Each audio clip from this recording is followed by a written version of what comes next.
with Alexa. All right, fellas. Get into some news. Did you guys happen to watch the Diamond League Classic? What is it called? The Prefontaine Classic, where our girl Sha'carri Richardson competed. Oh, I missed that against the Jamaicans, right? Yeah, man, that shit. Now you're gonna have me Google that immediately because I missed that. I could play it, man. I could play it. The results wasn't great, man. She did not perform well, and she is definitely getting clowned on the internet, yo. Hold on, let me see if I could share it with you guys. Remind me which one is she again? She's the track star. The one that smoked the weed. I was gonna say the smoke the weed. Yeah. You can't out smoke weed on some Jamaicans.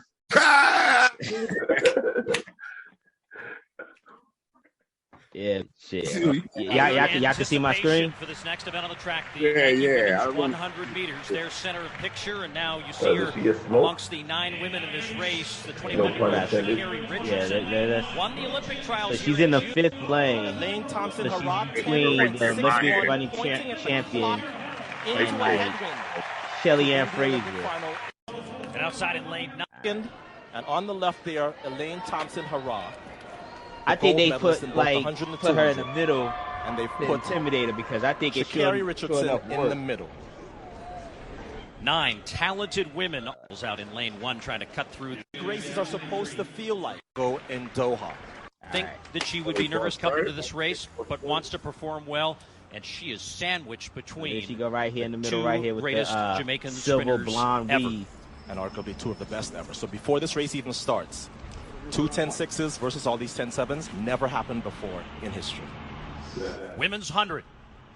And a good start for Shelly Ann Fraser Price.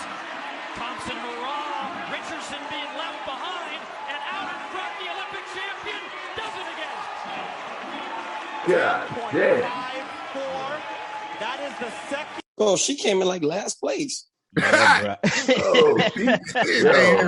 So you noticed that, Henry? I wasn't even looking at anybody else. I was just looking at her. Yeah, I was looking at her too. Yeah. So it was like, girl, you can't smoke weed with us, bruh. It was bad, bro. Not only, my expectation for her going into this was she was gonna be in the top 5. For her to come out dead last, man, you know how social media did. They did her. But I think clowning her. I think that after she missed her Olympic bid, though, she stopped training and she was just chilling. And you can never stop in running track. I actually ran track. You ain't stopping if you think you get better.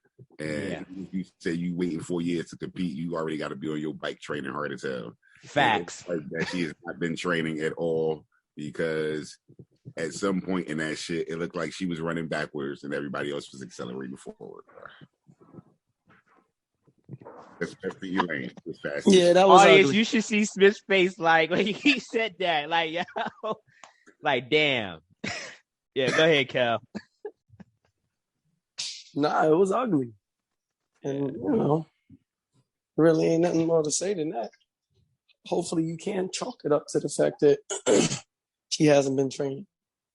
Because I ain't look at the video. I couldn't tell if there was no white girls up in there, but if she lost to some white girls, too. Nah, they were really all sisters. They were all sisters, bro. They were like 9 people. I was just looking more so at her because everybody else was in the front. Even if she lost to some white girls, like, loss is a loss. Doesn't matter if it's a white girl, a black girl, Asian girl. She's a loss. Because, Black Zeus, you're right. A loss is a loss, but at the end of the day, in track, you're not even running. You run for time. Mm-hmm. So what was her time? Like an 11? And they were like, 11.74. 11.74. That's slow as hell. That's they were talking about 10 at 11.6. 10 point. They were talking about 10.6 versus 10.7. Exactly. She came at 11. What? I would say, and the winner came in at 10.4. Like 10.5, yo. Like a second on the clock. I mean, a second on the track looks like a long ass distance, bro. Yeah. They said the Jamaican Elaine Thompson, I think that's her name. She has the second fastest time ever behind FloJo. Mm-hmm. Yo, like this chick is no joke. Like she's back-to-back Olympic gold champion. She's back-to-back world champion. As a result of Sha'carri's poor performance, she dropped out of the 200 meter. So, people were clowning her for that. It's just like, I think, I was trying to understand where all this heat coming from. So apparently she spent a lot of time on social media talking big shit. So I think a lot of the memes and some of the pushback or the clowning came from her just talking big shit while she missed out on Olympic Games. And now with this poor performance, hopefully she's able to like reflect and yeah, pretty much. And rethink, rebrand herself. Because at the end of the day, that looked bad. And you can't chalk it up to whatever. But she was in there. You remember, she's making beat commercials with Dr. Dre and stuff. Yeah. Not anymore. She's making money. To say that's all predicated on her performance. That's what nobody wants to promote with she's not doing her craft. You see what I'm saying? Like you stop doing the craft. You making money off the craft, but you stop training and doing the craft. There's no way she should have ran that slow, bro. She got the wrong idea. You can't do promos when you come in dead last. Yeah, I see how the GOAT, was having issues, and then she came back and still, medal issues, medal. Yeah, still perform. Yo, what? You ran an 11 something. You said she was. That ain't qualifying you in the Olympics, man. What'd you say, Henry? You said she was doing commercials with Beats. Yeah, she was making. Yeah, she was doing. So they came to her and was like, "Yo, you probably just because it's called Beats, it don't mean you're supposed to get beat." Yeah, man, she was doing that. I think Kanye was trying to get her in some shit. She features in some shit collaboration with Kanye. It's Kanye and Dre. It's Kanye. Yeah. It's featured in Kanye's video with Dre's new headphones. Yeah. I'm telling you right now is that one, that's not going to happen. So she go to call them. They're going to be like, this number has been disconnected. I don't know. It's interesting. Hold on. Let me play the post. I think the criticism is really coming from. What did she say? We didn't get. Look, hold on. Let's check it. Richardson finishing ninth in the race. God damn, they repeated that shit. Ninth in the race.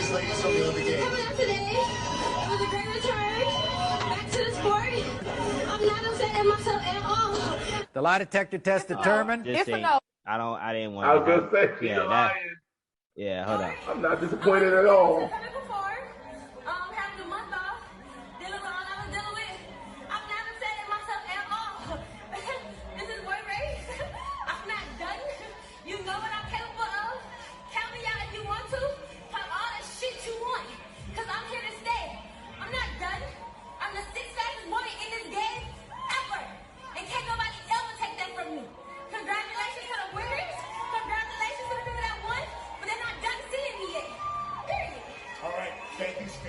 Yeah, they are. Yeah, she's fucking her shit up because she's taking the marketability away from herself. Yeah, she's like, I'm reading. She's cussing too. Well, we finish that statement, Smith? I said she's taking her marketability away. She's taking that magic of branding herself away. She's starting to look like the angry black girl. Yeah. I was gonna say, like, yo, she's like, I'm not. I'm still in this shit. This time, I'm like, okay, girl. Yeah, be humble. Like you losing it, boo boo. You knew that you was racing. You said you took a month off. Whose fault is that? You knew you was racing. Like what the fuck? Yeah, for real. If I know I'm about to box Henry, I'm not going to take a month off. You better not, nigga. Like I'm going to still box. Like I'm going to box right up until we got to box. I'm not going to take a month off and not train. Yeah. Maybe the day. Look, like you just said, you only got the 6th fastest time. There were 9 people on that track. You said you got the 6th fastest time in the world. Nobody could take that away. But guess what? I told you all, it's about time. But you just ran an 11.7. So thank you for saying that, Smith. Because when I was watching, the 6th fastest in the world, like you're still slow because you're the 6th fastest. So you're still slower than 5 other people. Yeah. Don't nobody really say. You got to get 1, 2, 3. Don't nobody say top 6 that are alive. Yeah, that's what I'm saying. Like, what? You know, in the words of Nelly, number 1, you know, 2 and 3, no one remembers. Like, so what you think about 6? Yeah. Like, real talk. What you thinking about 6? Nobody remembers to go to the Olympics and dominate. Think about 6? Smoked weed, and then she came back and she started cursing on NBC. Yeah. That was like cursing on like live and shit. And stuff. I'm top 6 dead or alive. And basically saying, you bitches ain't done seeing me yet because I'm gangster. Yeah, word up. That's what was said, bro. Like, you might as well. That's what was said. I'm either see you on the track or see you on the streets. Yeah. You about to get Tanya Hardy, bitches. And then she was about to bust up the knees. See who gonna win this race now. Top 6 dead or alive. What Kevin Samuels call it? When you start bucking your eyes and doing that bullshit. Oh my God! Rolling and bucking your eyes. She start doing that bucking eyes. Hey, don't. I want to see what old Sloppy's gonna say about it, though. Well, here's a funny thing. Being that I canceled my plans due to the rain, so I spent some time on social media, and the dialogue was interesting surrounding this shit, especially after her post interview. So I'm trying to find some things around it. There hasn't been any articles, it's but the post interview part for me. Yeah, exactly. So it's some people are defending her and just like, yo, she be back, you know, she's just gonna be stronger than ever. And then there's other people like what everyone is saying, she needs to humble herself. Like you said, Smith, she needs to just refocus. And then there's other people that just like, yo, this is again, I shit you not, I saw this. Like, yo, it's like, why is it that black women always get hated on? And for me, when I saw this, and Kendrick Perkins, where's the hate though? Where's the hate? I'm trying to understand what the hate is. She said what she said. She hated on all the other black women and said, "Shit, she ain't taking that, and she gonna be back because she exactly." That's what I'm like, I'm like, see, and that's the thing that kills me is that somebody will say some dumb shit like, "Oh, see how they hate on black women." You know, the you know, number 1, 4, 5, 1, 2, 3, 4, 5 that beat her were all black women, right? You know that, right? So no, 1, 2, 3, 4, 5, 6, 7, 8. Oh yeah, that's right. No, the whole field was black women. Yeah, so I'm just saying, but I'm talking about how many beat her. Yeah. All right, how many beat her? 5 beat her. They were all black women. So it's just like, yo, miss me with the bullshit. My boy, she came in like last place, nigga. More than 5 people beat her. Yeah. Yeah, that's true. And all of them was black. Yeah, well. Just to show you, and like, and there's this conversation. So if you can see my screen, so apparently this person who's like, I'm trying to figure out who Jasmine Style is, but this was going viral, and then she wrote this. Y'all have a bad habit of always wanting to humble people, black women especially. And then my man Kendrick Perkins said, I'm sorry, did Sha'carri lose to other black women? Help me understand. Exactly. And then she's like, I'm not talking about other runners. I'm talking about Twitter trying to humble her. You missed the point. And Kendrick Perkins simply tapped out and said, okay. He was like, fuck it. He was just like, I think no, I didn't miss the point. Like, no, I missed the point. She faced 8 other black women. Yeah. It's just like, yo, but the whole thing is that certain people only want to see that she's black. If she was white and her attitude was still the same and her performance still the same, you would not call out her skin color. So it's like, you just want to see what you want to see. You don't want to admit that her performance was shit and her behavior and response to it was shit. And that's what everybody's attacking. Nobody's saying, look at this nigga girl. Yeah. No. Yeah. Like, miss me with that bullshit. And your behavior was shit. Yeah. Right now.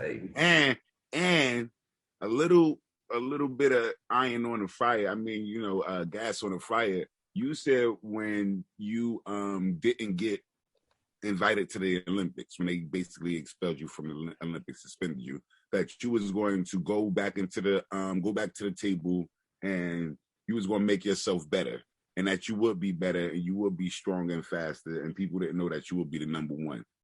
As soon as you was given that opportunity, you fell on your fucking face. Yeah. You know what I mean? That was your opportunity to show everybody that you was who you was. Yeah, you know Smith, why are you up here pointing out facts? All that matters is that she's black. That's all that really matters, is that she's black. I mean, that's all. That's what they're attacking. They're attacking her because she's black. They're not attacking her because of her performance. They're not attacking her because of the shit that she said. They're not attacking her because of the bad decisions that she made. They're not going to attack her for any of those reasons. There's some bullshit, though. All right, so to wrap this up, what's everyone's prediction regarding Sha'carri Richardson's future in track and field? Done. The girl is done. No, she's gonna be an average track star. She's not gonna be the person that we thought she was. Yeah, that she thought she was. That's what I'm saying. She's probably gonna be the one. She's not going to be the Simone Biles of track and field. But to say, Simone, what was smoke it? Hold on, let Henry finish his thoughts. Smith, what was my man's name? The little American dude who always lost to Usain Bolt. He was Justin like a little Gatlin? bit older. Yes, yeah. That's who she gonna be like. Yeah. Mm-hmm. Well, Justin Gatlin did well. I think he won a couple of world titles, and he medaled in the Olympics. Listen, what you saying? World. Yeah, that's what I'm saying. Like when she goes against the elite, and that gold, you're always going to be like, basically, that's your competition for life right now. Yeah. Right now, you can't beat her because you're what I'm saying. slower than her. So she's going to get faster. Are you going to get faster? Because that Jamaican girl is your competition. Elaine is your competition for the next 8, 12, 15 years. That's what I'm saying. She's going to be like Justin Gatlin. Well, Elaine is like 27, 28. Sha'carri's 21. Okay, what about the other Jamaican girl that was on the other side of her that kicked her ass too? What about the other girls on there that also did it too? About them. What about all the people that left? What about everybody else in that field? It's not like she was in the middle of the pack. That's what I'm saying. Like it wasn't dead last. I don't know. Well, all right. So it seems like she just, according to everyone, it seems like she's just going to be an average star American athlete. She's not going to be one of those sensational all-time greats. I'm hearing. Right? If she uses this hate to rededicate herself, she will. Okay. So use it like that. But for me, as someone who's worked with athletes on all different levels, right? I can always tell a really good athlete from a really shitty one, okay? And the way you could tell a really good one is that their work ethic, like the way how hard they grind no matter what on and off season. The ones that just rely on their talent and just think that's going to carry them all the way through, their work ethic is not as good. And, because their character is not where their talent is, their talent doesn't carry them. That's what ends up happening 99% of the time with athletes. Yeah, hard work beats talent when talent don't work hard, right? Absolutely. I mean, so for instance, it's like Floyd Mayweather, got amazing talent. He's an asshole. He talks a lot of shit, but he puts in the work. He puts in the work, though. Yeah. Like, I can't deny that shit, even though I think he's an asshole, because he doesn't come off humble at all. He comes off as an arrogant bastard. But he puts in the work. I respect his work. If his work ethic wasn't there, working like that, you do shut people up, and people know that you're an asshole and how you talk, but you just be like, "Yo, that's just that guy. Yo, ain't nobody." Like, and the thing is, you could be, in a way, I hate to say it, you could be that asshole when you get the results. True. Sha'carri Richardson didn't get the results. I agree with you. You can be that. She didn't get the gold medals. She didn't beat win this race. So is the narrative for her to talk shit? So is the narrative different if she wins? And it's like, yeah, fuck y'all bitches. Y'all thought I wasn't coming back, but I'm on top. If she won, her being that way. I could see the justification of her being that way if she was producing, but she hasn't produced yet. She just got into the arena. Again, I don't actually win the fight. She ain't coming off as the champ. Yeah. She just in the arena. She in the ring, and she think, yeah, you bitches kiss my ass. This, that. She's predicting her own fight before she's even the bell is rung. It's like, yo, foolish. Yeah, and that's exactly what she needs to do. She would have won. It wouldn't have seemed that way because she wouldn't have talked like that. She wouldn't have been cursing and she would have won. Nope. Yeah. She was talking from a place of disappointment and hurt. And she was angry. She does exactly what most of us do. Women thing. We get fucking defensive. Yep. That was getting attacked. So that's what she did. She went right into that. She went right into that mode. Like, yeah, you could see it. You know what I mean? Yeah, so, she was definitely guarding her feelings with that. It was obvious. It was obvious, man. Yeah. So, you know, I will say this though, to just wrap this up. I think once she saw Elaine, the two Jamaican chicks that was side by side by her, I think when she saw those two chicks like pull off, like she knew she couldn't catch up, I think she slowed down towards the end. I think her results could have been over. I think she quit in the last 20 meters. Damn. That's what I think. Now, you might say that's even worse. Yeah, I would say that is even worse. Yeah, you might say that's even worse to just say, damn, yo, you didn't even put 100% effort throughout the entire race. You just straight up said, fuck it. There's no way I'm going to be be able to beat these two. So I'm just going to just slow up. Because I don't know, that time just doesn't, based on from what I've seen of results, and I'm no track expert like, Smith or anybody else out there, but like, she doesn't clock that time. So like, something just felt off about that. Granted, she wasn't going to beat the Jamaicans that came in the top three. Coincidentally enough, the top three finishers in yesterday's race were the top three gold medalists in the Olympics, and they were all the Jamaican chicks. So, but I just felt like she probably just saw that she wasn't gonna place high, so she just kind of eased up. But we'll see though. Yeah.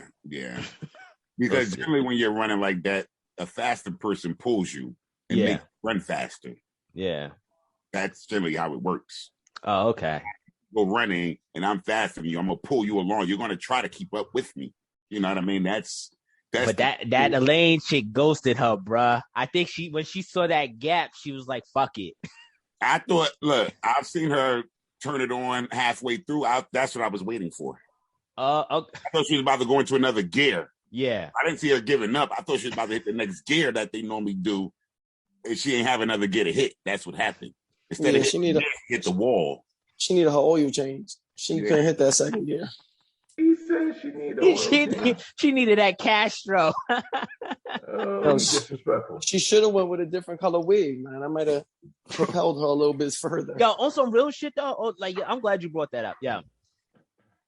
And Smith and Shu, yeah, you train Schubert, you train athletes probably in track and field. Smith, you ran track and field. Yeah. I don't understand women and the excessive hair. Does that impede the results? Like, I just don't understand it, man. It's just like, I felt like I know Kelvin said it tongue in cheek, but I really do believe that shit. I think the wig shit is, it impacts your running. Well, honestly, does it impact your running? I'm not exactly sure, but it's only sisters that do it. I'm about to say all the white girls be cutting their hair short. They have that shit in like tiny little bun or ponytail.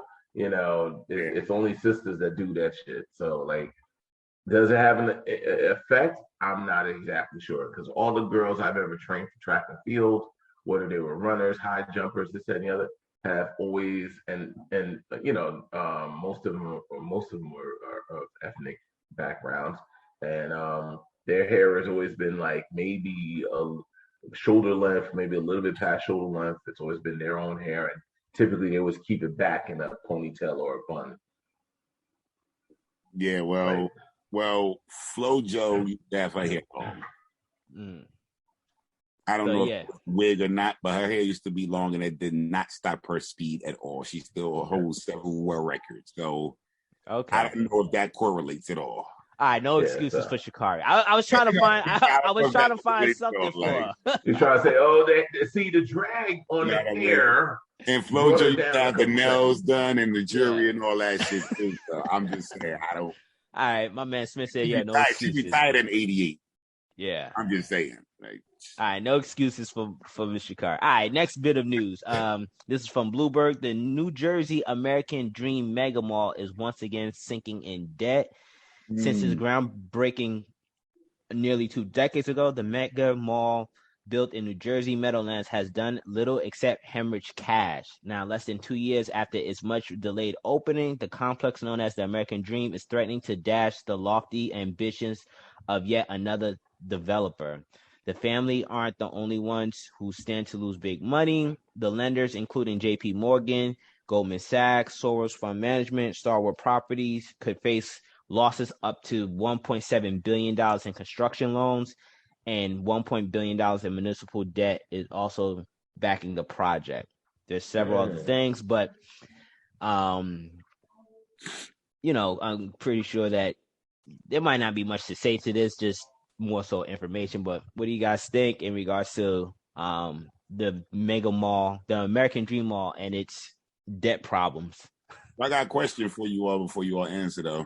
Have any of you, I've been to that mall. Have any of you been to that mall? I have not. I wanted to, but then, COVID happened, and I was just like, nah, I stayed away.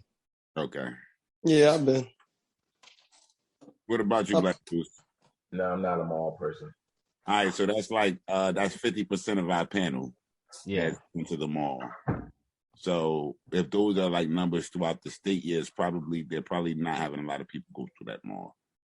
That wasn't me answering the question. I just wanted to get an idea. Honestly, my only concern, I mean, it doesn't surprise me, even before the pandemic, is the fact that malls have been kind of losing the traction because of online ordering and this, that, and the other. Especially for people like myself who hates the mall with all the people and the pushing and the shoving and the parking and it seems like more of an ordeal to me than it seems of a convenience. I don't understand the attraction of the mall, quite frankly. It does not suit me at all. But I wouldn't go unless I absolutely had to go there to get to what I needed. But I'm more concerned of the result of it, the jobs that'll be lost, and the amount of property that a mall takes up that's going to waste. The parking lot, the building, all of that, like how much of that is going to waste, that there's just all this land is just being used up and there's nothing in it. It's just a shell. That's sad. Yeah, because that is a lot of space. I think the pandemic had a little bit to do with it. And the way that they've been rolling out the stores. They didn't have a lot of the stores open. So to get a lot of the foot traffic and you only have like 40% or 60% of your mall open, that's not very inviting to people. Especially initially when they were trying to charge like $20 to park.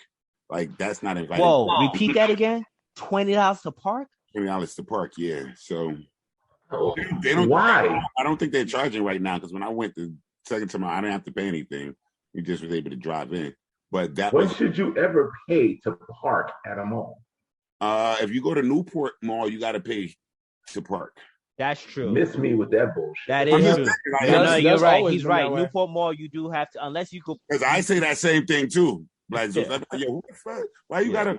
But I've seen it though, and it's like, yo, I don't want to go to this mall. If I gotta pay to go into your mall, I don't need to be at your mall. Exactly. It's like the only reason I'm coming to your mall is to shop. Like I would understand if you told me that the mall was parked, it was across the street from something else that somebody might go to, so you might use your parking for free. But usually malls are so in some desolate area that nothing is near there but the mall. That why else would you park there? And they're gonna charge. Fuck that. And overall, that's one more reason not to fuck with them. Yeah, one of the bigger things that I noticed at the mall is that a lot of the things are expensive. Yeah, you know what? I'm double down on Amazon stock. If you're trying to get your little local audiences to come, and it doesn't appease their pockets, they're not really going to come and spend money. You know what I mean? Yeah. They might come walk around, but they're not going to spend money. Like you got to think you got a ski slope in there. You know what I mean? Henry, what you got on this, man? Towards let's squeeze our boy Henry into this. Well, Henry. It basically comes down for me, COVID. I mean, they were kind of desperate to open, like Smith said. You only had certain parts of it that was open. A big part of the mall, because the mall really isn't anything special as far as store-wise goes. It's just all the other attractions that go along with it, like the water slide and Nickelodeon Land. Mm-hmm. Like, how many niggas is hyped to go to a water slide now because it's COVID? And then it's like, I fucking bought some shit. It don't fit. I got to take it back. Now I got to pay $20 just to return my shit. Yo, that's fucking crazy. I never thought about that part of it. But I think Black Zeus hit it on the head though. Like the mall concept was dying for years. Yeah.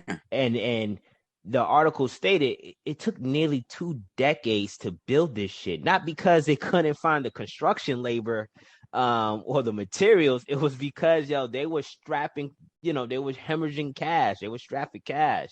And like all of the attraction that they try to, I think I've read a couple of articles during the process of the development of the American Mall, and they were modifying a lot of things in regards to attract people to make up for that money loss. So like I think the ski slope thing, like you pointed out, Smith, I think that was almost a last minute concept that they put in just because they realized like, the mall got to be an experience versus to you actually shopping.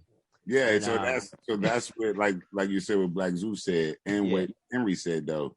Without the other attractions, you just have stores, and stores that you have in here aren't even like the greatest of stores. You know what I mean? And a lot of people aren't necessarily going in to go to a store. You know what I mean? So if you don't have they got the black light golf and the Angry Bird golf and the ice skating and the roller rink and the maze mirrors and the selfie pictures. So they're trying to have more things that'll bring you into the mall because shopping is not getting people into the mall. No. A lot of people start feeling more like how Black Zeus said, I don't want to deal with the pushing and the shoving. This COVID, I can shop online. I can do the same thing. And one thing that Henry said, I think that was Henry, where I got to pay $20 to return his back. Like Black Zeus said, I can just sit at home and put a shipping label on this shit and return it for free. You know what I mean? So they trying to mimic the Mall of America. Yeah, that's in Minnesota, right? Minnesota. Yeah. That's what they're trying to mimic. But how's that mall doing though? Anyone knows? I'm not sure. Man, it's Minnesota, so that's probably the most exciting thing that happens in Minnesota. Everybody goes. No shots fired to the Minnesotians and shit. That makes sense. No, I'm shooting bang bang. All right? We can drive over to New York City, or we can stop here at this American What does drink. Anybody know Minnesota for other than the college team? Besides the Vikings, team, bro. The Vikings. Like I said, what does anybody know? Prince. Ain't Prince from there? He's dead. Prince is dead, bro. So I know about Minnesota. And don't nobody go to Minnesota to see Prince. I saw Prince in concert at the Izod Center. They turned in Jersey. All right. They turned his house into a museum. Yeah. Oh, don't care.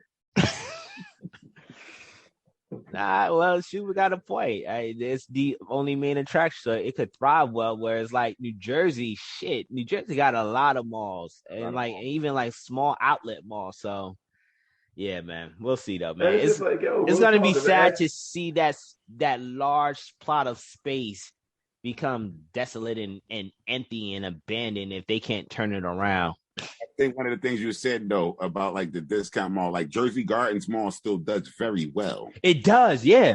It does very well. It does very well. Yeah. Which is amazing. And they don't have the parking is free. Wow.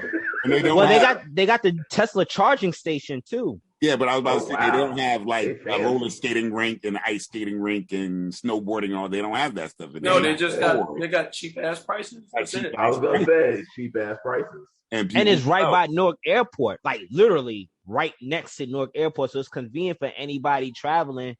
So do I want to have 1,000 people come in here and buy one thing for cheap as I go into the book a little bit, right? Or do I want to have one person come in here 1,000 times? Yeah. Yeah, buddy. Yeah. So, all right, man. Well, we're pressed for time, so we're gonna miss out. We're just gonna go ahead and transition into the book. This week's book selection comes from our very own Black Zeus, Alchemy, the Dark Art and Curious Science of Creating Magic in Brands, Business, and Life by Mr.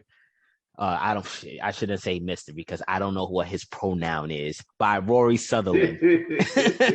I'm trying. Yeah, I'm trying to into this new age of not assuming people's pronouns and shit. So like, if he doesn't go by Mr., I'm just gonna say Rory Sutherland.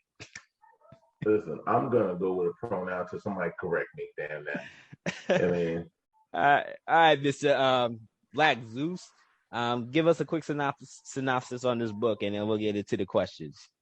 So you ever looked at something that said, how in the hell did that happen? That doesn't make any sense. Whether it be like when you see two people together that are complete opposites, but yet their relationship seems to work out, it seems to last for a long period of time. Or you say to yourself, how in the hell did Donald Trump become president? And this is what that book is about. It's basically how things that make absolutely no logical sense work out, and how to understand it and how to maybe get some of that in your own life where you can make things that don't make logical sense work out. All right. So we're light on questions. So we're just gonna go with you to do all three, I guess.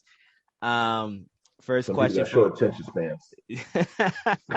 I will say this though, right? If you do the audio format, and I think I said this in the past, British accent, I can't do British accent. And because the dude is narrating in a British accent, I had to listen to a couple of chapters quite a few times, just because, not because of the material, it's just because I don't know, I have a bias against British accents. I just do. Is it British male and female? Yeah. Or is it British? Okay, I was just curious. Yeah.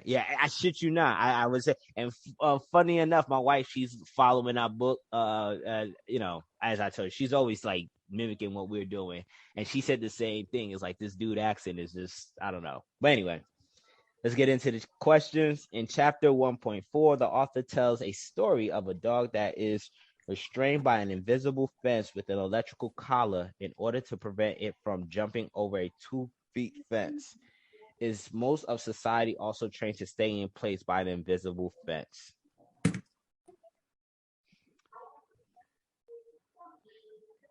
Yes, they're called laws. I mean, I think that's the main thing that keeps us in check. Outside of maybe like insecurities and shit, that's not, that makes us not confident. I think the main physical fence or invisible fence, are the laws that we got to follow. Either the laws that we got to follow or like lack of confidence. See, the whole thing is, I see laws like the fence. That you can clearly see the fence. You know that the fence is there. It exists. It's a hard, not a hard. It's a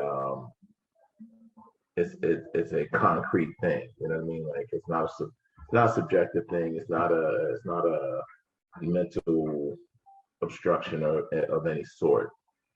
I find that laws, are really clear when we have signs that tell us go left, go right, red light, there's a cop on a corner, this, that.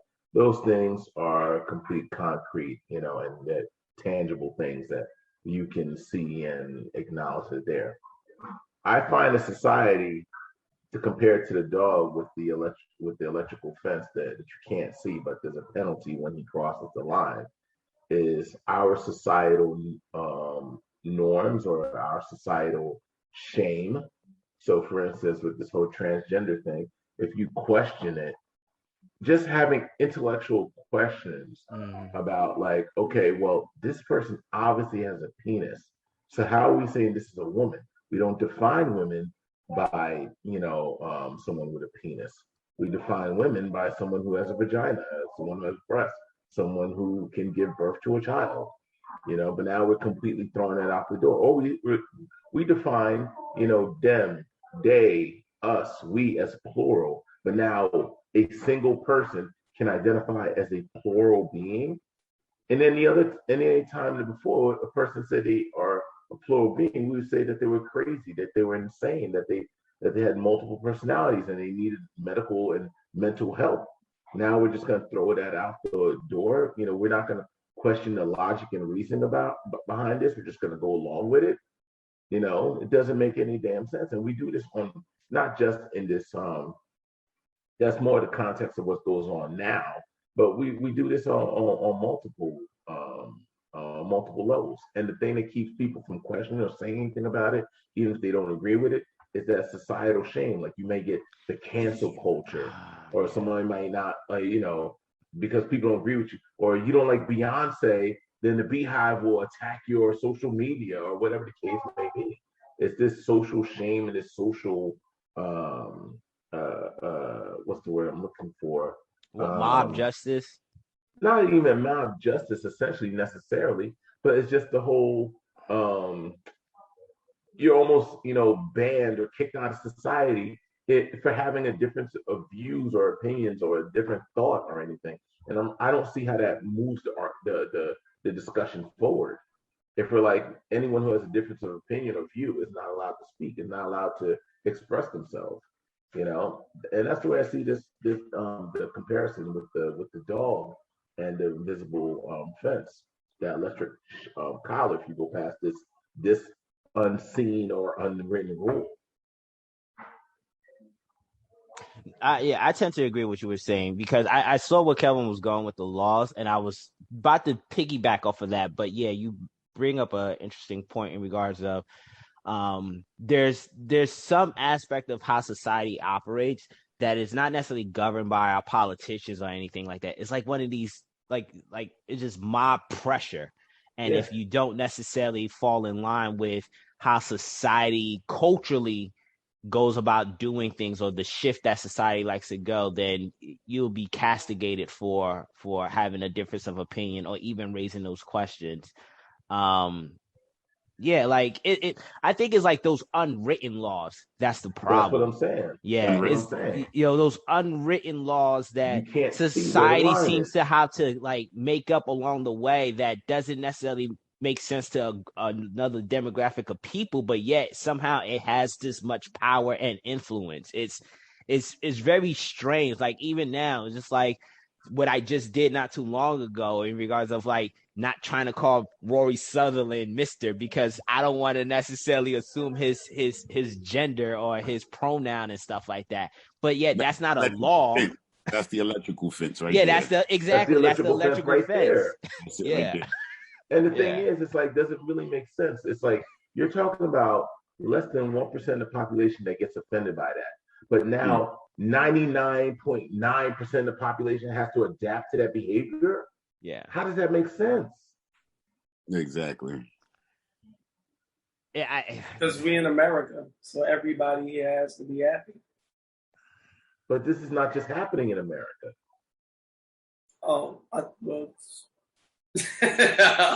happening. Yeah, it's happening. It's happening in a lot of first world, like Western nations, where it's just like it's the vocal minority concept. It's just like, I think Kelvin is right though. It's just like everyone needing to have a voice, and I think when we try to give everyone a voice, we go about doing it in such an awkward, weird way. It's just like, rather than having a straight up democracy in regards of like, oh, this is just how things go. It's just, I don't know. We kind of just like create these sort of unclear laws, and social laws that just make things relatively confusing. Like, I don't know. Like, granted, I'm not going to jail for calling Rory Sutherland a Mister, but yet I could face that social consequence that could lead to me losing my job, quite possibly because somebody got offended. Yeah, because you can see the fence and reprimanded. The fence you can clearly see. If you put your hands on Rory and attack him, there will be a penalty. If you break into his house, there'll be a penalty. But the words that you say and the moves that you make, it doesn't have to necessarily be words you say. It could be things that you do. So for instance, with sexual harassment, right? Because if you glance at a woman for too long, if she says, "I feel uncomfortable," when he looks at me, yes, you get zapped by the electrical fence. It's like, what? I just looked in her direction. Like, she was talking. Like, I wasn't even looking at her. I was daydreaming, actually. Yeah, it's like, I wasn't even looking at you. That's what I'm saying. Society has become the fact that everyone's on their P's and Q's and, afraid to do anything by these invisible fences. Yeah, that's true. The invisible fences, just that. Yeah. And it's crazy how that, people's behavior is dictated by this shit. See, if the majority of the people feel like how take a stance similar to the one that you just mentioned, Sugar, then why does it even matter that certain people are chastising them? Say again? If the majority of the people take a similar stance, like, oh, I don't, 99%, if 99% of the population has an issue with conforming to or making that 1% feel comfortable, then the chastisement or the criticism that you, or the blowback that you get shouldn't be that big of a deal. Because if 99 people at your job feel that way, you're right. But I'm just saying that to say there's got to be more than 99% of the world who, not that want to be referred to as that way, but there's got to be more than 1%, I'm trying to say, who agree with them. So majority of the people have to agree with them. No, that's not true. Not true. So then what? It goes right back to my point. My point is because you don't know where the fence is, right? Because you don't know where the fence is, you are really, you really particular about what you say and who you say it around. Because you don't know if they'll agree with you or not. There might be 20 people in a room. Y'all all you all agree that the wall is blue. But the whole thing is, one person says it's blue and they get an electric shock by someone else who says it's yellow. You all see that person get an electric shock because, by the person who said it's yellow. Even though you all agree it's blue, in your minds, it's a blue wall because you don't want to get that electric shock. You don't say it's blue. You say it's yellow. But how is that one person who says it's yellow able to control the other 19 people?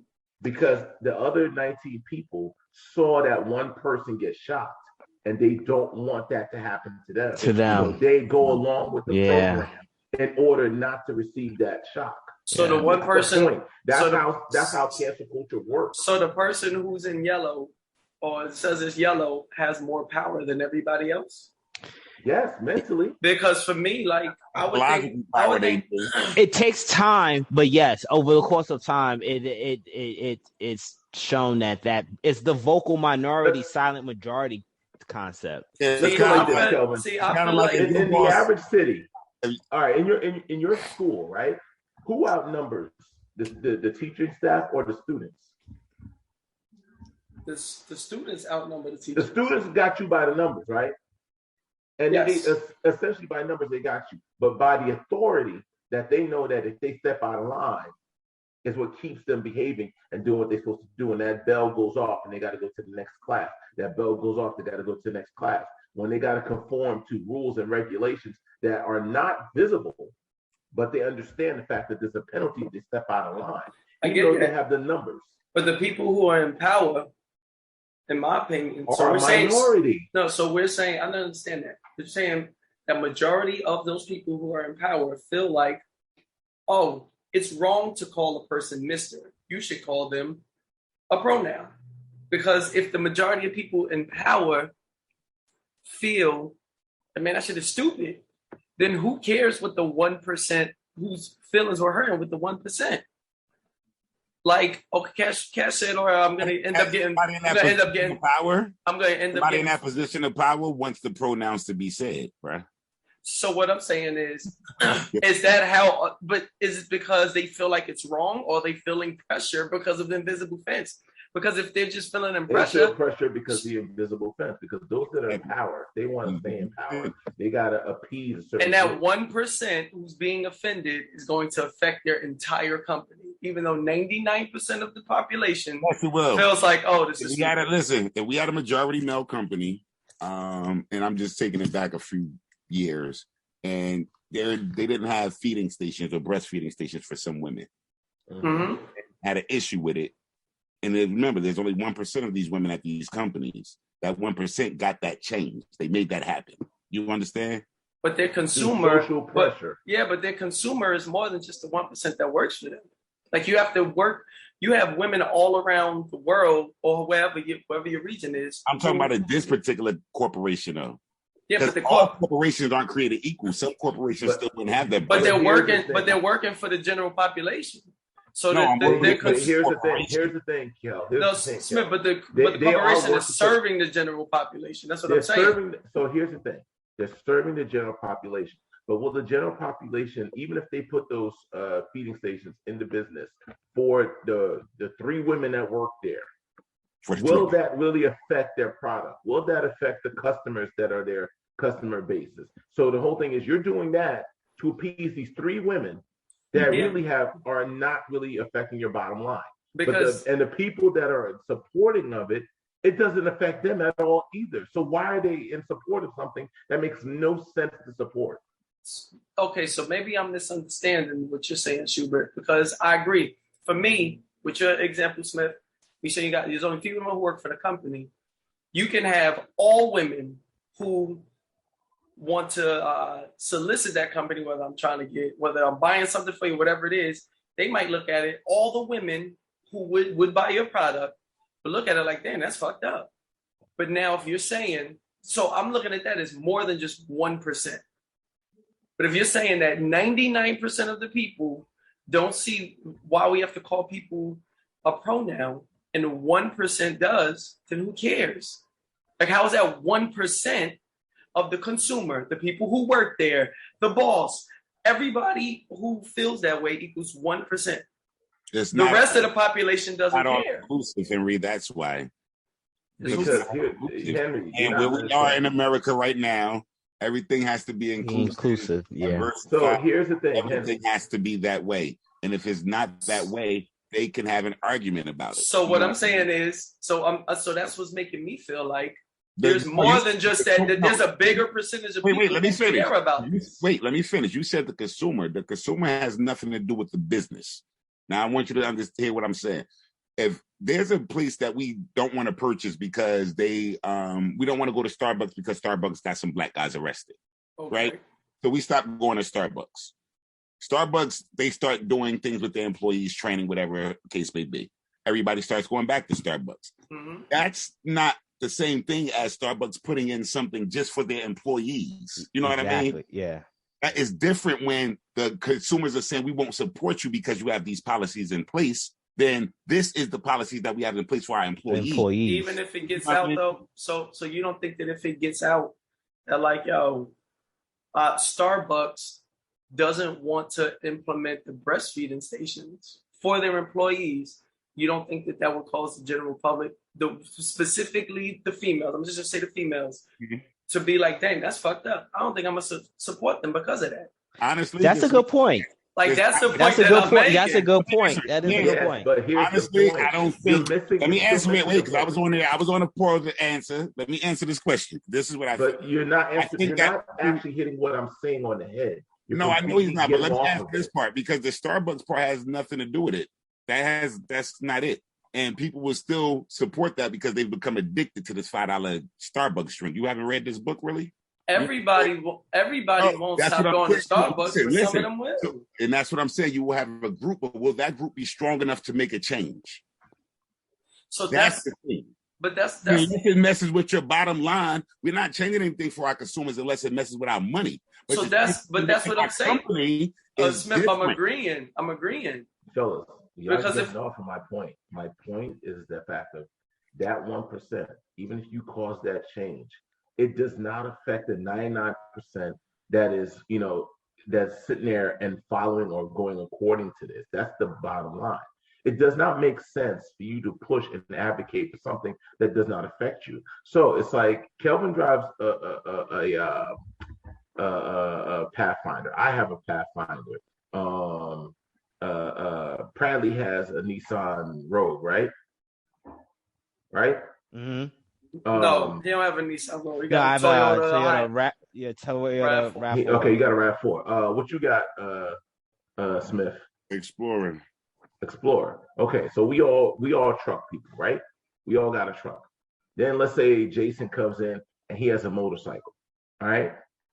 Now the whole thing is there's a place that doesn't do motorcycle oil changes, right? They only do trucks. Does it make sense that Ford truck owners who it'll never affect because they'll never buy a motorcycle are advocating and fighting for the motorcycle owners to get have their oil changed at the same place. Does that make any sense? No, not if it doesn't affect us. Okay, so why are the truck fighters up here fighting, for the motorcycle guy? Now, here's the thing, and the worst part about it is that not only fighting for the motorcycle guy. Now, when the motorcycle guy comes in, now what he ends up doing is taking up your truck space. All right, where the fact of like where you were there specifically to get your truck fixed, and now they're treating the motorcycle like it's a truck, and you're like, that's not a truck, that's a motorcycle. No, it's a truck. We're gonna do it the same way it's a truck, and your truck is gonna have to sit there and wait in the background. Do you understand what I'm saying? Yeah, and I wouldn't care. You wouldn't care, but the people who are sitting there specifically coming here to get their truck done. No, I mean, no. When I say I wouldn't care, I'd be looking at the motorcycle person like, nigga, you're not a truck. Yeah, exactly. But if you dare say it, you can't get your truck serviced here anymore.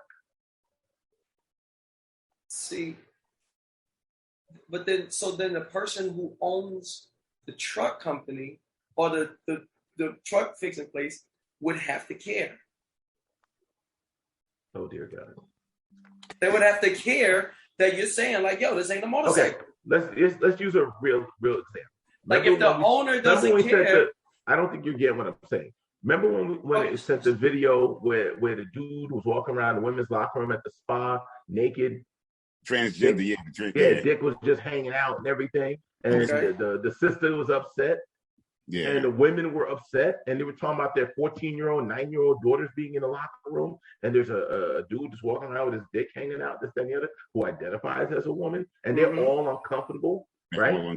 And they're all like, yo, you got to do something about that. That's not cool. We're not comfortable. We don't feel, good with this dude, just dick just hanging around, this, that, and the other. And they were like, well, if you don't like it, you can leave. You can leave, yes. How is that right? So now here's my question. Why are they saying that? Like, why is the owner saying it? Because the owners are complying to the whole social atmosphere. Nah, it's not social because I did rewatch that video. I don't know if it's a law. It's a law. They referenced it was a federal law that they couldn't discriminate. I got you. So that's why. So more than 1% cares about it. It's just that they all care about 1%. No, not more than 1%. How do you know more than 1%? Did you get a vote on that? Did you get to make legislation on that? Did they ever say, all right, we're going to take a vote. How many people want to go left? How many people want to go right? Did you ever get a say in that? No, but it's not. Okay. So but how do you know more than 1%? But it's. So how do you know? But I'm just going off of base what you're saying. You said all right. Let's 99. Let's go with the facts. The statistics show that the entire LGBT community makes up 3.7%. Let's round it off to 4% of the population. But more than 4% of that population cares about them. Okay, that's the part that I'm trying to clarify. Stop. I'm asking the question, Shoop. Stop. Let me make my point. All right. So now the whole thing is, the transgenders only make up less than 1% of the population of the whole entire United States. Right? Now, that being said, let's say people care about it, right? All right, cool. People care about it. You want to be called he, she, whatever, blah, blah, blah. So be it, right? How many people actually said, I'm okay with this dude being around my daughter, naked in the women's locker room? Less than one. Yeah, like probably I say nobody. How many people said that? But that's what I'm saying. It's the fact of we will not challenge these things out of fear of social shame. Yeah. We will not challenge these things out of fear, no matter how uncomfortable it is or how wrong it feels, this, that, and the other. We won't challenge these things, and if we dare challenge, we get punished for it. When we have right to challenge. I agree with everything. I just feel like you do have. I agree with them being the only part that I'm questioning is how many people actually care. I feel like more people than. I feel like majority of the people care about it. They don't. More people. I'm pretty sure more people are not cool with it than actually are. But the whole thing is, you're not allowed to speak on it. Here's the thing: it'd be different if you said everyone who had a voice on it could speak how they feel freely. Then you would get a real consensus. Mm-hmm. But being the fact that the minute you say, I don't agree with this, I don't like this, social media shuts you down. People in your neighborhood shut you down. The law shuts you down. Everything shuts you down. Which makes me feel like more people than the majority of the people care about. So they're shutting it down because of a small amount of people who are going to look at you badly. My dude, if you're not allowed to speak, how do you know how many others can speak? I just gave you the example. How do you know how many others see the room is blue if no one's allowed to say it's blue? How is a small percentage of people who don't have power? I'm talking about the average person who's saying that I want to be considered a pronoun. How's that small percentage of people, the 1% of them, or 3.7%, affecting the entire America if most of the people in America don't care? Because that 1% got a large voice, brother. That's the thing. It's like, so I think that's what Kelvin is getting at. I see what Kelvin is making. Kelvin's Kelvin's trying to say that. Here's the thing. You got to acknowledge that again, small percentage of people who are being vocal or advocating for their issues, they must have some level of power for them to and get influencing a higher percentage of people. Their power is based on no one speaking against them. How do you know it's not the people actually do say like, yo, this shit is fucked up? Because we not Schubert. You all been talking one thing. Let me try this one more time. Were we not the minorities in the country when they ended? One more time. Were we not the minorities in the country when they ended? Get a word in. Were we not the minorities? Let me try this one more time. Hold on. Shoot, let me ask this question. Were we not the minorities in this country when they ended slavery? Or were there more black people in America than white people? Yeah, we're the minority. For them to say, dang, that's fucked up. These people can't be treated this way. They never said that. Are you done? So let me try it one more time. During those times, guess what? People were allowed to say, nah, keep them niggas at the back of the bus. This, that, and the other. We had to put quite of a fight. Now, the discussion's not even had. All right? The minute that you question, you're transphobe. They try to shame, insult you, guilt you, in order to, in order to silence you. The whole thing is, if you're telling me there's 20 people in the room, right? And you're saying that, hey, everybody gets a vote, but only if you only get a vote if you agree with me. And you get 3 people in there that voted yes. The other people that said no are not allowed to vote. And the other people who may be in the middle or don't care, don't vote. The only people who get to vote are the 3 people who say yes. Are you now saying because the majority of the vote was yes, it's a fair vote? Let Smith jump in edgewise, and then I got something for that, Black Zeus. Go ahead, Smith. Oh shit! I think I was trying to say so I was doing the program, with the LGBT and all that, right? You all know I was doing that. A lot of this pronoun stuff is really starting to spark up in B. So with the pronouns, right, you have it where I don't necessarily feel comfortable putting my pronouns. I told them jokingly, I said, my name's Hakeem. What the hell? Like, y'all don't know what that means? Like, I'm a dude. Like, you know what I mean? I don't want to be he, his, he, himself. I don't want to be all that shit because I'm not going to refer to you as that. You know what I mean? I'm going to always refer to you as your name. If your name is Cash, I'm going to call you Cash. I'm not going to call you he Cash. I'm going to call you fucking Cash. I'm not going to call you Cash himself. I'm going to call you fucking Cash. That's what I'm going to do. So there's certain parts I wouldn't been with that. But they were saying basically like in a lot of companies, that's where they're moving it to where you have to let them know your pronouns. Like nowadays, they starting to put that on applications. You know what I mean? So somehow regardless of the 1% to 25%. Somebody that was in a position of power who was making a law or something said, we want to make this happen because I'm gay as hell and I'm ready to come out the closet. And this is one step for me to come out the goddamn closet. Yeah. I would say this though, right? I think the majority that will agree to your scenario, that if the wall was blue and somehow they get punished for stating otherwise, I think there's some level of complicit action on the majority. And the only reason why I say that is, like, for instance, I could only use my own anecdotal experience. So, the fourth ward that I live in my town has been heavily gentrified for the past couple of years.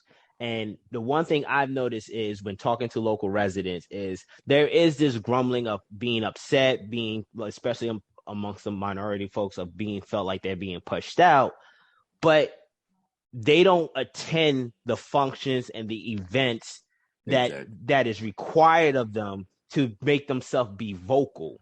So what tends to happen is you go to these events, you go to these town hall meetings, you go to these discussion boards meetings, and then what you see is the minority, the small percent of people who want to gentrify the area, they're showing up.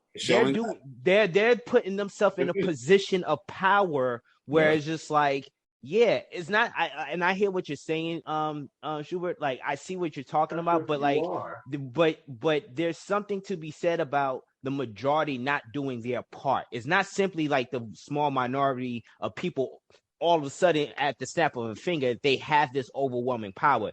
That's not happening. I think there's a complicit thing where it's just like, are you attending the town hall meeting or the board of education meetings to understand the curriculum that is being pushed down your child's throat?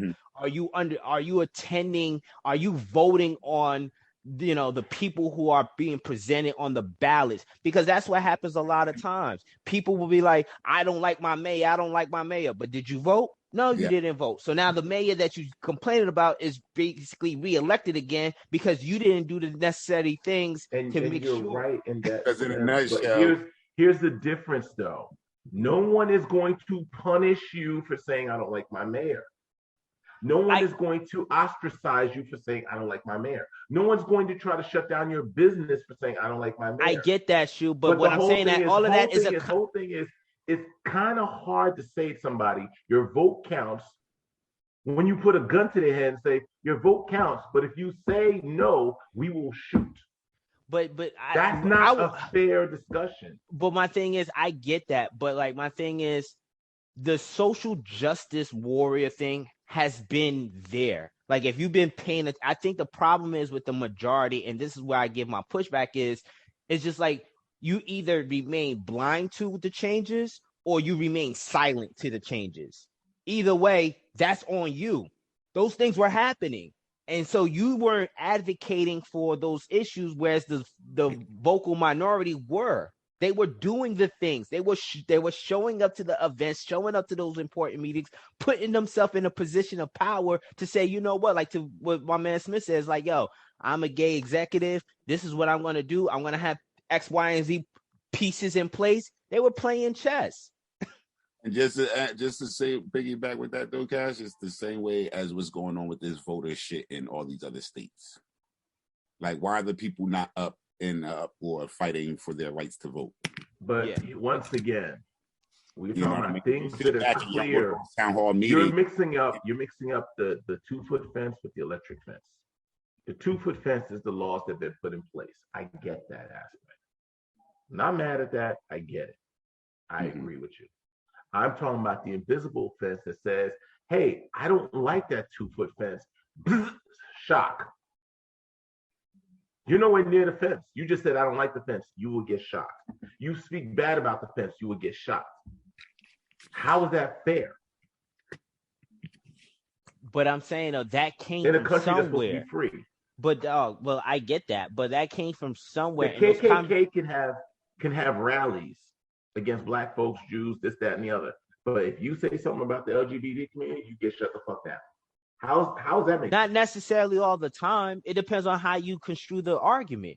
But my thing is, it's how you construe. Are you coming? Show me someone who's successful in speaking against the LGBT community?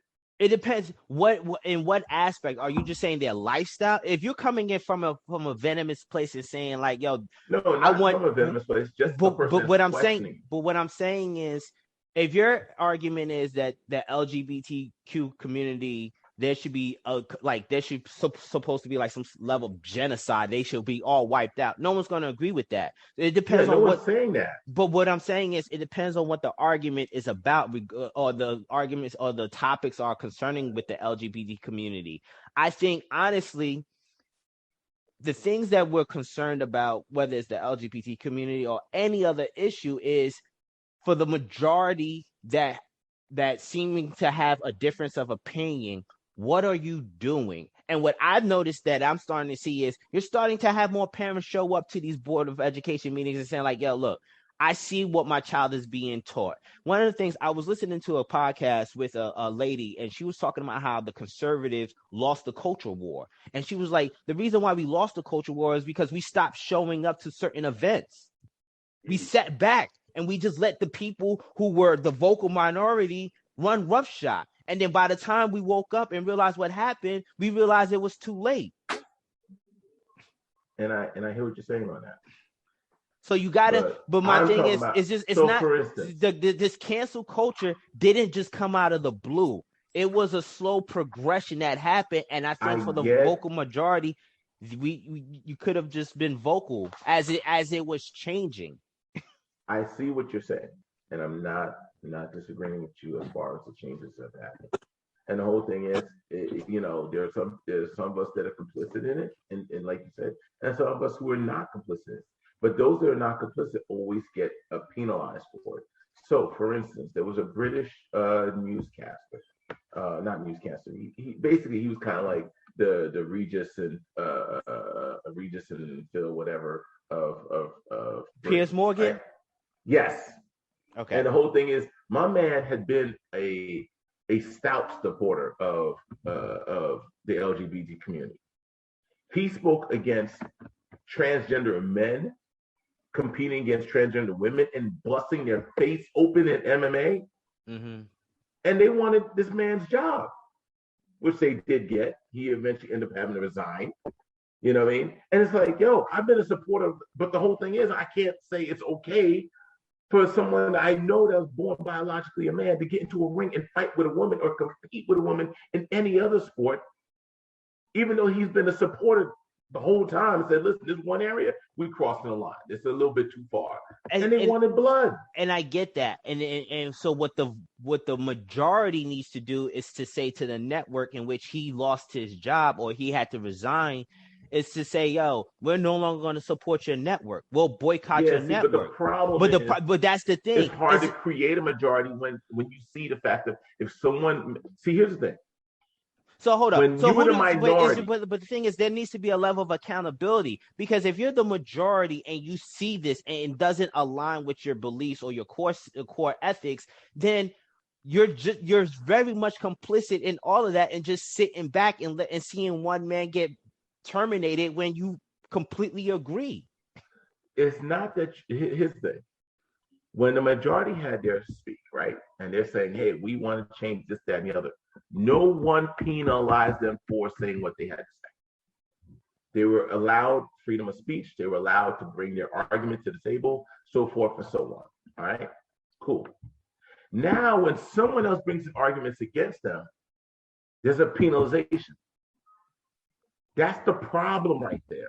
I get you that, can't but have a fair exchange if it's like when Bradley brought his argument to the table, he was allowed to speak freely. But when Zeus brought his argument to the table, he got an electric shock. And everyone who agrees with Zeus is going to see him get electric shock. I'm like, shit, I'm not going to get shocked. That's not a fair argument. If the whole thing is, if your argument is strong and it has good meaning and people believe in it, this, that, and the other, then have a fair argument. But the whole thing is, not just the LGBT community. I feel like Black Lives Matter. A lot of other these SJWs don't fight fair. They don't fight fair. They don't want to give you a fair argument or a fair fight, as the way that you gave them. And that's what I have a problem with. It's not the fact of like, I don't think that they should have their rights, their freedoms, this, that, and the other. But if someone disagrees with you, you should give them a fair opportunity to disagree with you as you were given to speak your points. This is no different, but your argument is similar to the lines of talking points I had when it came to COVID. In regards of having a fair discussion. And it's you had a fair discussion. Did I say that you should get penalized for saying your part? Well, some people do. It's not you. Some people feel like, people who are and they're wrong. And I'm glad you're coming around to that. It's just like it's not that I'm coming around to it. Listen, I'm glad you come around. I still feel like, listen, I don't agree with you, but I don't think you should get punished for having a difference of opinion. I can not agree with you, but not feel like you need to be punished for having a difference of opinion. Difference of opinion is how we develop. Yeah. If everyone, so much like the book, which my second question. If we all right, you want to transition to the second question? Because it's almost that time and we don't want to lose Mr. Henry. All right. I'm just gonna agree to disagree with this one. Yeah. Hey, Henry, I had your back on that one, bro. I mean, Smith left the whole freaking room and went outside and shit. Logged on from a whole nother username. Man, Henry, I saw you in that. It's just like they had to have some level of power, man. But the question number 2, and I like this one because I had a similar question lined up for it. In chapter 1.10, the author talks about how choosing people fairly leads to uniformity versus choosing people unfairly creates diversity. With that principle in mind, is inequality truly a problem in the U.S.? Now, what was your version of that question? So my version of the question, because that was interesting, because he talks about how diversity quotas don't necessarily and I had the actual statement, how diversity quotas don't necessarily lead to the diversity that people presume to have. And essentially, my question was really more so, should we do away with affirmative action? That was really the line I was going to go with. But then I saw your question, and I was just like... The funny thing is, I was in the same direction. I was going to question affirmative action, but I was like, no, that's hitting that shit too hard directly. Yeah. It was just the way the author presented that argument, and I was just like, so essentially, it sounds as though he wants to do away with affirmative action because of all affirmative action is about is hitting quotas. Yeah. Mm-hmm. And that has always been the argument against affirmative action. Because for me personally, listen, I want a fair shake. If I'm the best man for the job, I want to know that I'm the best man for the job. I don't want to get in knowing like you just brought me in because you need to hit your numbers. Like it doesn't do good for me psychologically, and it doesn't do good for me when I get there and everyone's looking at me like, oh, you're the token black guy. You see what I'm saying? Yeah. Versus like I got here based off of my stats. I got here based off of results. I earned my spot. You know what I mean? I think the funny thing is we only say you need affirmative action when it comes to like corporate jobs, but we don't say we need affirmative action when it comes to the NBA. We don't say we need affirmative action when it comes to who we're hiring for daycares. We don't need affirmative action in so many other areas where they're predominantly one thing or another, whether it be white, black, male, female, older, younger. We don't apply affirmative action, but when it comes to corporate America, we want affirmative action. I just find that, No, go ahead, finish your thought. I just find that to be really inconsistent. So is the whole idea of affirmative action, is that something that's mandated? Or is that something that's like politically correct that the company follows? You don't know? I don't know. That's a good question. I know obviously we do have federal laws in regards of discrimination, but in regards of hitting numbers, no, I really don't know. I don't want to make a statement and I'd be completely false and somebody's listening to this. Affirmative action, from what I've seen, works basically the same way as that of visible offense. You apply it when and where you want to. That's the way I've seen it too. Yes. That's like the way I've seen it work. Yes. It's like when somebody wants to pull up affirmative action and wants to use it in their favor, or whatever the case is when you start hearing shit like that. See, then I would, in that case, I would think that the whole idea of hiring for diversity would be to show would basically be to further their brand or whatever it is that you're selling or trying to get out to the people. Like, hey, we're trying to appeal to everybody here, not just to that one person. Now, I don't know if now does that affect your bottom line? There's no affirmative action in the NBA because everybody's still going to support the product. So, like, I might hire this person unfairly. You have a case in the NBA. You only thinking about the players and not the upper offices. Yeah, well, I mean, it still doesn't affect the bottom line.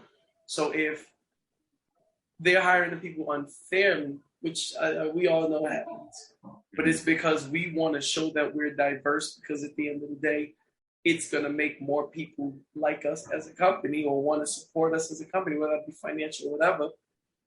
Then, I mean, that's just the loss you might have to take. You might have to carry that dead weight because you're bringing in more money. They did we had this whole training last week about how they're like trying to work on working on marketing techniques. And they're saying that this one school spent $10,000 on a video. And they could say, well, they could have put it towards books or whatever else. But then that $10,000 increased enrollment by 30%. So the $10,000 brought in $300,000.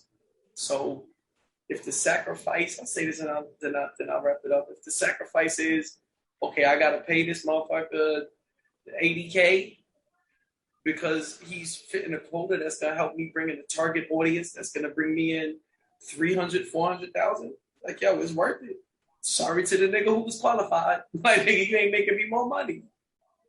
Yeah, but sticking to the question, what we're talking about is inequality in the United States. And the thing is about inequality in the United States, you always get these arguments of like, so for instance, they talk about the 1% is, the top 1% is 90%, 99%, white, heterosexual, cisgender males, you'll hear that most corporate CEOs are males, or you'll hear that, you'll hear all these statistics, right? Mm-hmm. But they never look at the nuance of like how many people apply for those jobs. Mm-hmm. So if I gave you a bucket or qualified. Of marbles, or qualified, right? Mm-hmm. So the whole thing is, if I gave you a bucket of marbles and 50 marbles in there were white and 5 of them were black, and I said, I'm gonna blindfold you, you're gonna run your hand through the bucket and pick out a marble. What do you think the chances that the marble you pick is gonna be black? Is it really a high statistic? Or it's very low probability. Low probability. But yet the whole thing is, the argument makes it seem as if it's some sort of unfair treatment. When it's like, no, the numbers are not fair. The numbers are not fair because you don't have as many qualified or applicants that are trying to go in that job. But let me ask you, if I said, let's flip it, how many black rappers are trying to get in the industry versus white rappers trying to get in the industry?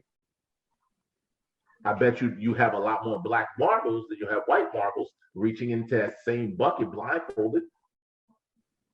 And that's the thing. We never address these numbers honestly, or with the nuance of what it really is. We always want to play the narrative of like, oh, there aren't enough black, this, that, and the other, or there aren't enough female X, Y, Z. It's just like, but you don't say that when you say there aren't enough male nurses.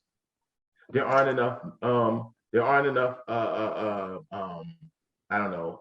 Male teachers. Male teachers. Enough black guys that own a 7-Eleven. Like you don't apply that anywhere else. You only apply it where you want to. But it's just what it is. I struggle with this question because is inequality an issue in the United States? Like the book try to point out, like, yeah, if you stick with the numbers, yeah, it looks like that. But then to what you're pointing out, Schubert, is just like, obviously you got to factor in, qualification, merit, and all that stuff. But then I also, for me, there's more nuance to that. It's just like, what for the demographic of people who are finding themselves at the bottom of the totem pole, like, what services are they being provided to in order to compete? Because it'd be one thing if everyone has a fair deck of cards. But unfortunately, that's not the case. So it's just like, is inequality a problem? Yeah, but it's just like it gets to the root of what is causing this inequality that needs to be addressed. Birth rates. What's that? Birth rates. I get that, but I just feel like, like, for instance, my wife, right? She told a story in regards to her guidance counselor telling her that she shouldn't go to college. She's not capable. She should, like, do junior college and what have you. She bucked what her guidance counselor told her. Went to college. Went to Drew, where I met her at, and then she graduated cum laude. Like, she graduated top 5% of her class.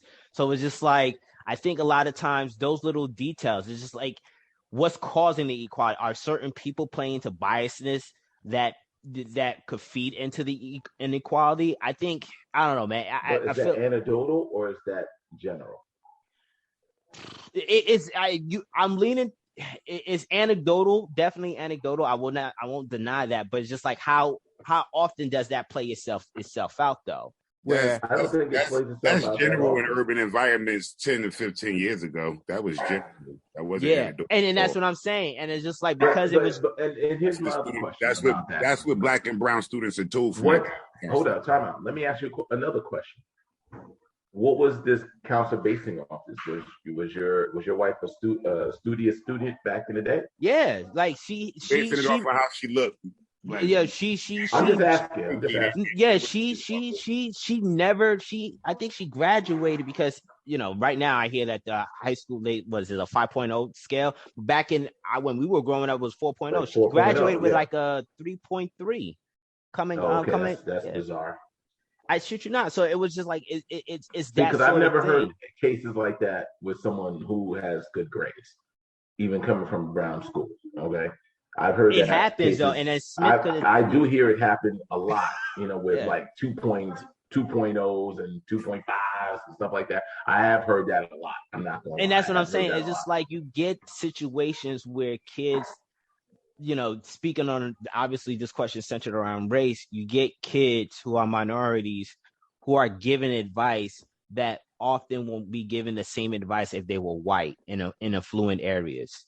So it's just like, the reason why I struggle with this question is because I get where you're coming from, but I also see the other nuance of like what also plays into this sort of inequality that happens. Like, are these kids being given the same messages? Are they given the same tools? Are they given, there's a lot of other issues in there. Yeah, there are definitely a lot of other issues in there. Yeah. But I just don't see it. And maybe it's like, because here's the thing. All right, we got 4 black men on the panel, right? We're all successful in our own rights, right? Mm-hmm. In your lifetime, and we all came from the hood, right? I'm assuming none of us grew up in like upper someplace, right? Yeah. We all came from the hood. In your lifetime, how many, straight up just like what's the word I'm looking for? Moments where a person of a Caucasian background put an obstacle directly in your way or try to keep you from succeeding?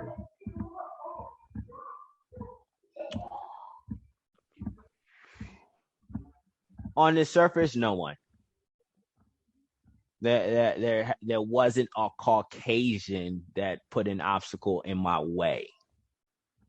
Because my whole thing is that I hear everyone talk about this narrative, but yet I don't hear enough stories of people saying that this person tried to stop me, this person tried. Like, we're back in like, Martin Luther King's day. That was real blunt and obvious, this, that, and the other. But nowadays, it's more of this speculation than it is of of reality. Like I don't know, man, because the most successful I count about 7 times of that shit happening direct. I don't know, because I could look at the real estate market, and this was most recent. You had a black couple who basically had to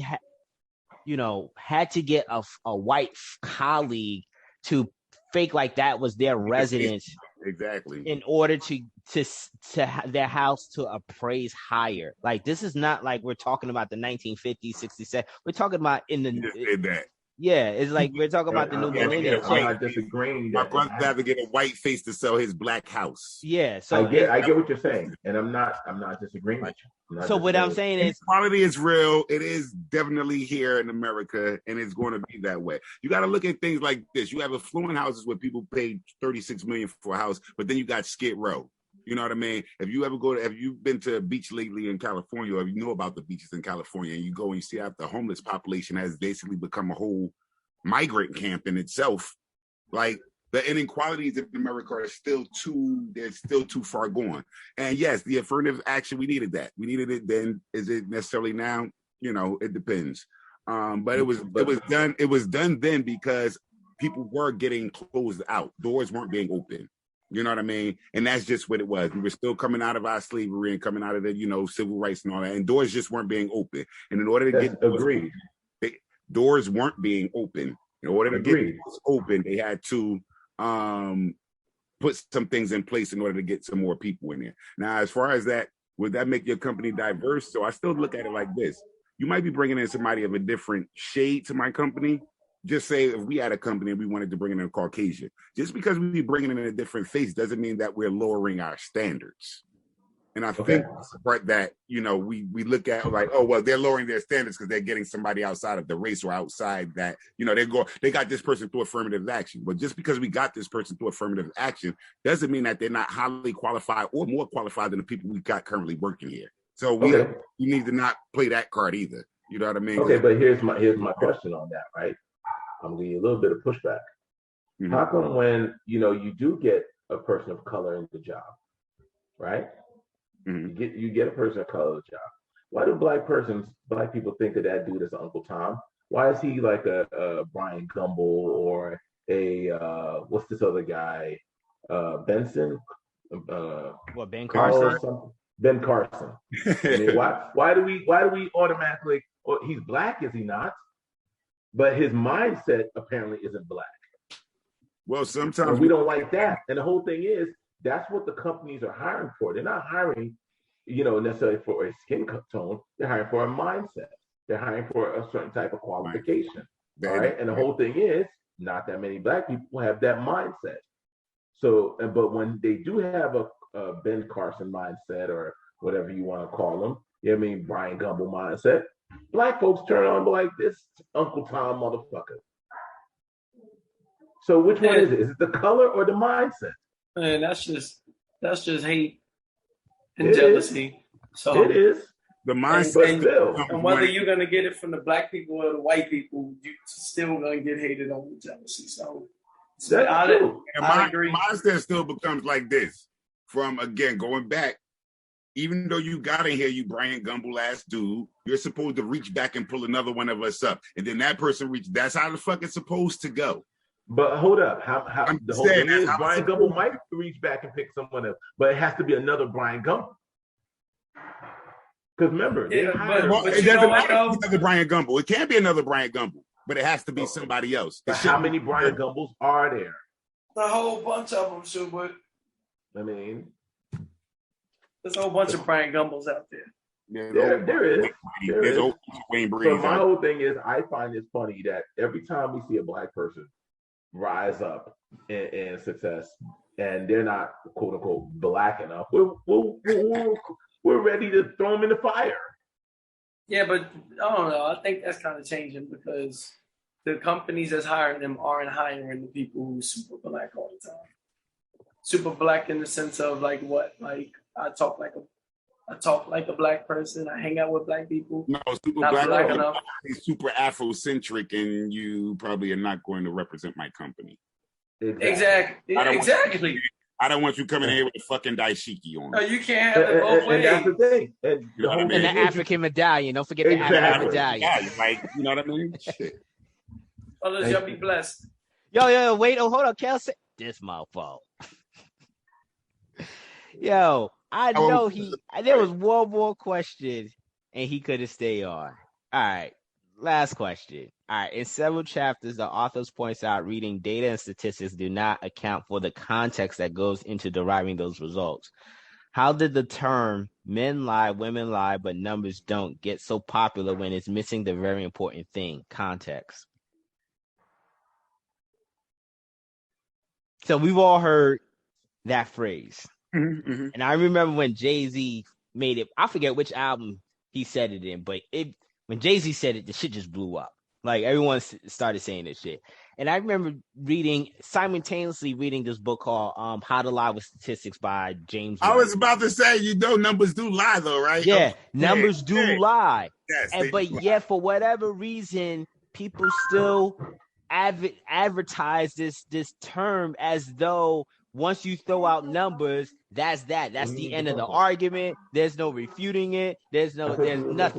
Why is that? Why is that term so popular when it's clearly missing context, when it clearly needs to be a discussion around those terms? Because the author does a great job talking about that. Maybe because people don't have the context. Yeah. You know what the whole thing is? You context in quotes and never understanding what that really means, or really to understand what you're saying. So it's easier to say, "Oh, women lie, men lie, women lie, numbers don't." That's easy to say. Okay, so here's the thing. Context. I think the reason why is because going back to what we were just talking about, the black white marbles, right? Mm-hmm. It's the simple concept to wrap your mind around. There's more white candidates than there's black candidates. There's more black candidates than there are white candidates. So the probability of you picking a black or white ball is dependent on how many balls are in the fucking jar, right? Real simple concept. But if you add in the multitude of nuances that got how many black balls in there or how many white balls in there, there's so many nuances and it reasons for that. So for instance, when you said the issue and I said birth rates, right? Mm-hmm. I can say the fact that, listen, statistically speaking, people that are in poverty have more kids than they can financially support. They live in tighter communities, and because they live in tighter communities, have more kids. The school system and the population gets overwhelmed. The supply is limited because you're in a community of poverty where the average person makes less than $35,000 a year. So it's not like they have the financial resources to give these kids a better chance to do better and excel and get all the resources that you're speaking of. But then someone else will say, well, why are they in their poverty in the first place? Is it because, they had bad parenting, they were going through this, that, and the other, and their father left, and okay, well, the father left. Why did the father? Well, he left because he got kicked out because of welfare, because the mom, wanted to collect welfare. There's so many nuances and so many things of context to put in everybody's story that you cannot possibly boil it down to a simple concept. But numbers are a simple concept that we can boil it down to. But you see what I'm saying? I see what you're saying, but I still struggle with that. I feel like that's just basically being lazy and not having those discussions. It's just, I don't know, because we know numbers don't have the discussion based off the census. You know what I mean? Based off of census, we know that things aren't accurate with numbers. Yeah. Because if things aren't reported, you don't know. You know what I mean? So absolutely, we got to do all the data points that we want, but if you don't have all of the raw material and the data that you're trying to collect, you really don't know. And them shit, that's where the numbers end up lying. You know what I mean? Yeah. Or being misleading, and it's just like misleading. So at the end of the day, numbers being misleading. Like, wait, let me get this one thought. Big misleading, like what he said. The reason why Hillary didn't go to Wisconsin because she assumed she had the numbers. Exactly. And numbers do lie. Okay, but here's the thing. Let's use the black thing since we were already on it, right? So at the end of the day, no one should cry about nothing, right? Because here's the thing, unless you can pinpoint everybody's context and nuance, story by story, individual by individual, you can't say there's this one general thing. Because that one general thing will have 45 different contexts and nuances underneath that. And each one of those will have 3 or 4 underneath that. It just keeps branching off and branching off and branching off. Mm-hmm. You see what I'm saying? But you can have at least a general premise or two underneath that. I don't know. It's just like, but I feel the general premises always get broken down. But that's why, like, if you recognize this context, you got to recognize that one too. No, I do. But the thing is, when we just simply just say men lie, women lie, don't, and numbers don't, what tends to happen is policies either gets created or don't get created based on just relying on numbers. Yeah. And it's just like it's missing a whole bunch of context. Like I never forget. Right. I never forget having a discussion with Jason last year during the lead up to the presidential race, and he shared me an article where Kamala Harris had this favorability amongst African American men. He sent this shit to me. I was like, that's impossible. I was like, with her background, I was like, that's impossible. Yo, the article staked the shit. They're like, yo, Kamala Harris had like a close to a 90-something-ish percentage approval amongst African American men. Were asked. Exactly. I clicked on, so I read the article. Fortunately, the article had a hyperlink. It cited where the source was coming from. Bro, you know how many people they interviewed or they surveyed to get that number? Yo, it was like 190 people, and of those 190 males, it further did a breakdown regarding their their sexual preference. But it was just like, yo, dude, you really gonna I like the pure laziness of that article to even say that African American men by and large have this huge favorability of Kamala Harris when you just did only 190 people is some lazy shit. Exactly. It's by far the most lazy, and it's not just it's just with everything, whether it's dealing with this current pandemic, whether it's dealing with politics, whether it's dealing with policies that get enacted because of these numbers. It's just like, yo, we just say, here's the numbers, no more discussions. These are the policies. We're not going to enact these policies. And I despise that. I despise that cliche.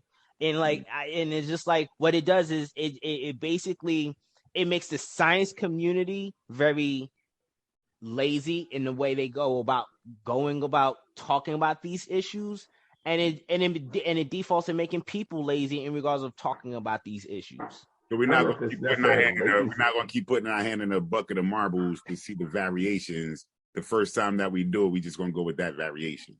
Yeah. But here's the thing, and I agree with you. But realistically speaking, how are you going to get a real poll of anything unless everyone comes to the table and everyone puts their 2 cents in? And that's never going to happen. This goes right back to my whole point of the electric fence, is the fact of, you want everybody to come to the table, but everybody got nuance, everybody got context, because everybody's like, listen, I can't come to the table. I got to go to work. I can't come to the I got to babysit. I can't come to the table. I can't walk. I can't come to the table. I'm tired from working a double shift and taking care of my 3 kids because I'm a single mother. I can't come to the table because of X, Y, and Z.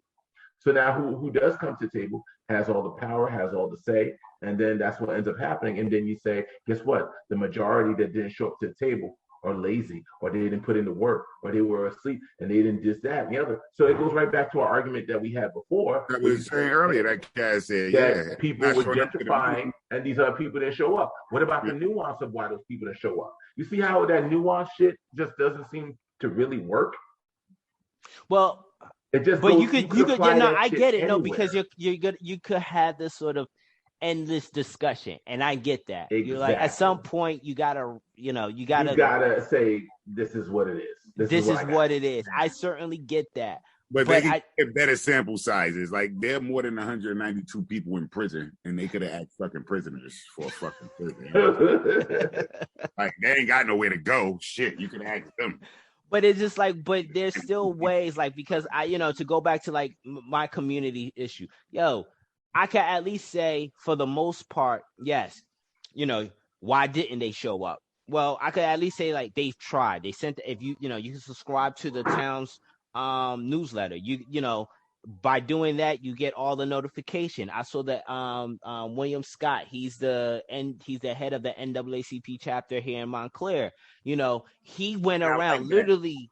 I like that you said that, Cash, because you don't have to be at the fucking meeting to know what's going on in your community. Yeah, like he literally put like letters in anything. Yeah, so he literally like put letters in people's mailboxes to say, "Hey, we're having this discussion regarding affordable housing in the fourth ward. This and the third, show up." So it's just like, you know, I can at least speak to that. But like when people talk about numbers, it's like they don't want to speak to any of that. They're just like, "Yo, these are just the numbers." It's just like it is what it is. And then the thing is, it gets regurgitated so much that people don't even care to figure out, okay, how did they conduct this study or conduct this experiment to derive these numbers? And I think that's the mentality. I think we're breeding laziness just by saying, and like you said, you could get people who will purposely do that to try to manipulate with those numbers to get the agenda they want. Like COVID. And you just keep the numbers. Bro, I was thinking. These are the numbers. These are the numbers. These are the numbers. This is the data. This is the data. Okay. All right. Something not right. Don't just give me numbers and shit. Something not right. It's just that because then what happens is we're no longer having discussions. We're just throwing out numbers and we're just heavily relying on numbers. So but once again, even when I went and got the what first numbers would you have been satisfied? When I got the first vaccine dose, you know what they gave me? They gave me a paper with a bunch of fucking numbers on it. It said, "Hey, you can read this." It was about fucking 17 pages about what was in the vaccine and all that shit. Yeah, with numbers. No information, just numbers. Like, here, this is what the numbers are saying. It's like, the fuck? Like, I'm still saying, what is it? You understand? Yeah.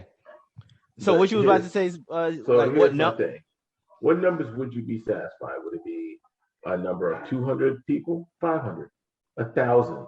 Mind you, America has 7 million people in America.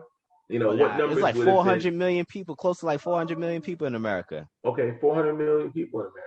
What numbers would you have really been satisfied with to get a really good answer? Well, and then here's the thing. The other thing, let's say you did get black males. Well, from the population, from the prison population, from the church, from the LGBT community, from New York, from Alabama, from Arkansas, from Texas, from California. Like there's so, like I said, once again, there's so much context and nuance that you could add to all of this that it just seems like it's never ending. But for me, the number, like, there won't, like, it has to be majority. It can't be simply, like, it can't be like small sample sizes, especially when, like, you know, you get polling, like, okay, going back to the Kamala Harris thing, it's just like, if you're strictly polling people, she's an AKA, right? Yeah, she's an AKA or something like that. What's her sorority? I forget what AKA. Yeah, AKA. So, like, let's just say, all right, you're just gonna poll nothing but fraternity brothers. That's not indicative of brothers that live in the Midwest. That's not brothers that's indicative living in Jersey and New York. It's just like, it depends. It depends. Had they pulled some Omegas or had pulled some Sigmas, you know, they might have been like, yo, fuck that bitch. But if they pull some Alpha, Phi Alphas, but what I'm saying is, this is why the numbers lie, because I can make the numbers look for whatever I want the numbers to look like. Yeah, that's why you can't trust the numbers, because I can get the data to support that 98% of black men love Kamala. Yeah, I can also get the data that says 98% don't. It's all the numbers are fucked up. That's why numbers lie. Exactly, and it's just I can do a poll just with 3 people, and those are my numbers. You understand? Yeah. So that's why the numbers are skewed. And we do this with everything, and that's what the author is saying. It's just like, you know, we spend so much time in looking at numbers that, we're not looking at the context in which how those numbers are derived. And I just feel, and when he said that, I was like, the dude just spoke to my heart, bro. I was just like, I've been arguing this shit for the past decade and some change, ever since I read that book, Crime Against Logic, because it was just like, people fall into that laziness trap once they hear numbers. It's just like, that's it. These are the numbers. That's it. No context whatsoever. These are the numbers. 80% of chicks are fat. That's it. Hey, do you like his sense of humor? Whose? This author's? You miss it because it's a British accent. Yeah, I miss it. I don't sense the humor at all, to be honest. Yeah. You're supposed to be trying to be funny with some stuff. Nah, the humor's a little dry. It's dry as shit. It's dry as dry humor. I mean, to each his own, you know. Yeah. Nah, but it's good. The context is really good though. The way he talks, because I'm curious, he probably must have a sociology background. The way this book is written, I'm just assuming because he's coming from psychology. More psychology? Okay. More psychology, because the whole thing is he basically